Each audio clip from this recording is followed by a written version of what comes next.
Good morning class. बेटा जो last topic था हमारा वो हमारा इलेक्ट्रोमैग्नेटिक वेव थ्योरी का और उसकी कैरेक्टरिस्टिक्स के बारे में था। ठीक है, वो हमने कर ली थी। आज जो हमारा टॉपिक रहेगा वो रहेगा आपका electromagnetic spectrum.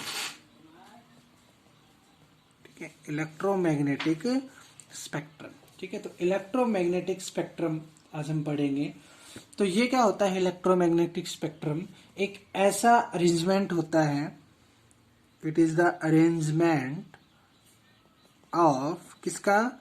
Electromagnetic waves.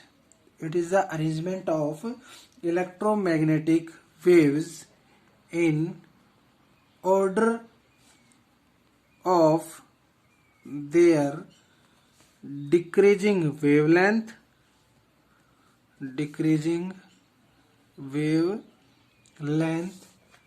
or increasing frequency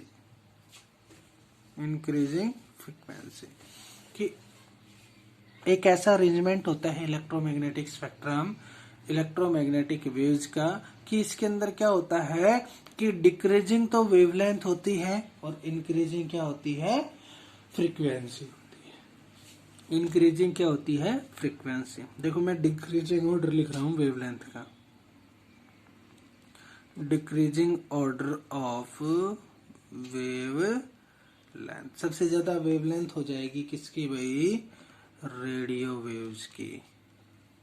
ठीक है, रेडियो वेव्स की क्या हो जाएगी? सबसे ज्यादा वेवलेंथ हो जाएगी, लेकिन सबसे कम क्या हो जाएगी? फ्रीक्वेंसी हो जाएगी। ठीक है, दूसरा माइक्रोवेव्स। ठीक है, उसके बाद आती हैं इंफ्रारेड, उसके बाद आती हैं विजिबल रीजन। विजिबल रीजन के अंदर आपकी विबग्योर है ना, 7 व्हाइट कलर लाइट आती है विबग्योर। ठीक है, ये आती है विजिबल रीजन के बाद आपकी आती हैं एक्सरेज, फिर आती हैं आपकी गामा रेज।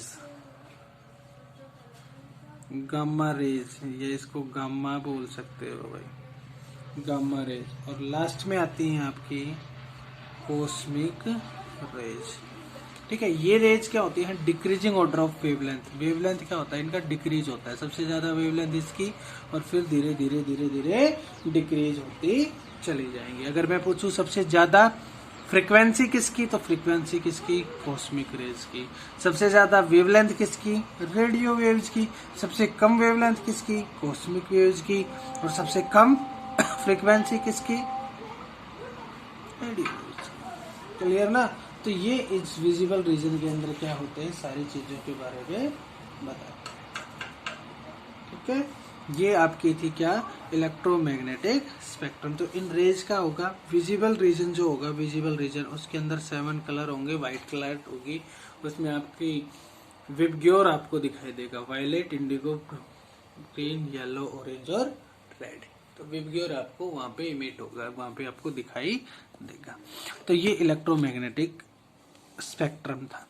ठीक है, इस इलेक्ट्रोमैग्नेटिक स्पेक्ट्रम में क्या होते हैं? कुछ सोर्स होते हैं इन रेडिएशन के। Source of electromagnetic radiation. In electromagnetic radiation के सोर्स होते हैं। सबसे पहली कौन सी थी? Radio waves. देखो रेडियो वेव्स थी ना, ये हमें एक स्पार्क गैप डिस्चार्ज, ठीक है, स्पार्क, जहाँ पे जो स्पार्किंग वगैरह होती है ना, वो स्पार्क डिस्चार्ज ट्यूब सी होती है वहां से, और इलेक्ट्रिक करंट के ऑसिलेट होने से, इलेक्ट्रिक करंट के ऑसिलेट होने से हमें क्या मिलती है? रेडियो वेव्स मिलती है। दूसरी हमारे पास क्या होती है? माइक्रोवेव्स।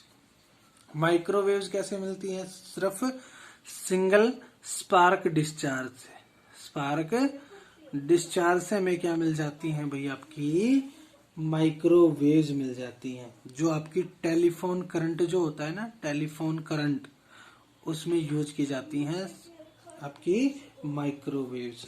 तीसरी जो होती थी वो होती थी इंफ्रारेड। इंफ्रारेड जो वेव्स होती थी ना, ये हमारी किससे, किसी भी हॉट ऑब्जेक्ट से, जो आपका गर्म ऑब्जेक्ट होता है ना, हॉट ऑब्जेक्ट, ठीक है, वहां से प्रोड्यूस होती थी। नंबर 4 जो थी वो थी विजिबल रीजन वाली। विजिबल रीजन वाली सन से, स्टार से, ठीक है, लैंप से, या हॉट फिलामेंट कोई भी टंगस्टन का यानी कि इलेक्ट्रिक ब्लफ हो गया, ठीक है, वो हमारी आईज के अंदर सेंसिटिव होता था, तो ये रेडिएशन हमें उस विजन में दिखाई देती है। 5th अगर आपकी होती थी UV rays, ultra violet rays, UV rays, ठीक है, यूवी रेज नहीं लिखा भाई, इससे पहले आएगा विजिबल रीजन के बाद यूवी रेज, ठीक है, ultra violet rays. UV rays जो हमें प्रोड्यूस होती है वो सन से, लैम्प कंटेनिंग जैसे मरकरी वेपर, जीनोन या हाइड्रोजन गैस जो होती है वहां से हमें अल्ट्रा वायलेट रेज भी मिलती हैं, ठीक है। अल्ट्रा वायलेट रेज हमें किससे मिलती है, सन से। सन से आते हैं ना, सुना होगा कि भाई जो किरणें आती हैं सन से वो अल्ट्रा वायलेट रेज ही होती है ना, जो ओजोन हमें उनसे प्रोटेक्ट करती है। तो अल्ट्रा वायलेट रेज सन से, और जो लैंप होते हैं जिनके अंदर मरकरी कंटेनिंग होते हैं, मरकरी वाले लैंप जिसमें मरकरी वेपर होते हैं, जीनोन होती है या हाइड्रोजन गैस होती है, उनसे हमें क्या मिलती है, अल्ट्रा वायलेट रेज मिलती है। फिर आती है आपकी एक्सरेज।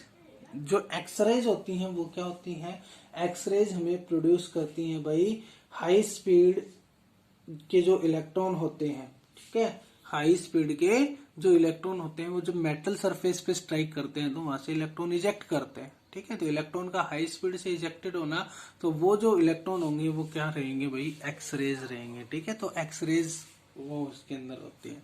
एक होती है भाई गामा रेज। देखो जो गामा रेज होती है ना, ये हमारी रेडियो एक्टिव डिसइंटीग्रेशन, जो रेडियो एक्टिव होते हैं ना, रेडियो एक्टिव, ठीक है, डिसइंटीग्रेशन, डिसइंटीग्रेशन वहां पे आपकी यूज होती है, वहां पे मिलती है। रेडियो एक्टिव जो होते हैं, ठीक है, जो अर्थ के या किसी भी एलिमेंट के साथ रिएक्ट करके क्या हो जाते हैं, उसकी पीबी की फॉर्म में यानी कि लेड की फॉर्म में चेंज हो जाते हैं, रेडियो एक्टिव।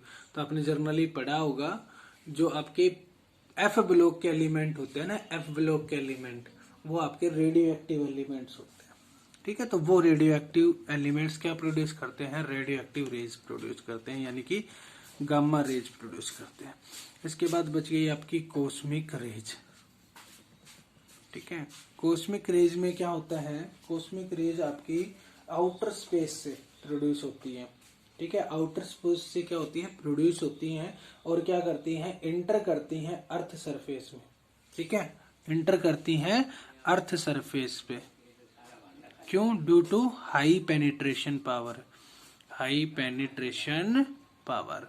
ये रेज क्या होती हैं, ये आउटर सरफेस से निकलती है। भाई अर्थ अपना एक सरफेस हो गया, इस सरफेस से जो भारी सरफेस कोई होगा वहां से ये रेज क्या करेंगी, एंटर करेंगी, ठीक है, और इंटर करके क्या करेंगी, अर्थ के सरफेस में इंटर करेंगी। क्यों, क्योंकि इनकी जो पेनिट्रेशन पावर होती है वो क्या होती है, हाई। पेनिट्रेट मतलब होता है चीरना, यानी कि उनको चीरते हुए आ जाती है। तो जिनकी पेनिट्रेशन पावर होती है वो हाई होती है, इसकी वजह से ये अर्थ सरफेस पे क्या करती हैं भाई, एंटर करती हैं। इन रेज को क्या कहते हैं, कॉस्मिक रेज कहते हैं। क्लियर हो गया, ये आपकी कॉस्मिक रेज होती है। तो यही आपका क्या कहलाता है, इलेक्ट्रोमैग्नेटिक स्पेक्ट्रम कहलाता है, जिसमें आपका एक ऑर्डर रहेगा इलेक्ट्रोमैग्नेटिक वेव्स का। इन सभी इलेक्ट्रोमैग्नेटिक वेव का इंक्रीजिंग फ्रीक्वेंसी, इंक्रीज तो क्या रहेगी इनकी फ्रीक्वेंसी, और डिक्रीज क्या रहेगी इनकी वेवलेंथ, डिक्रीज क्या रहेगी इनकी वेवलेंथ। वो आपका क्या कहलाएगा, इलेक्ट्रोमैग्नेटिक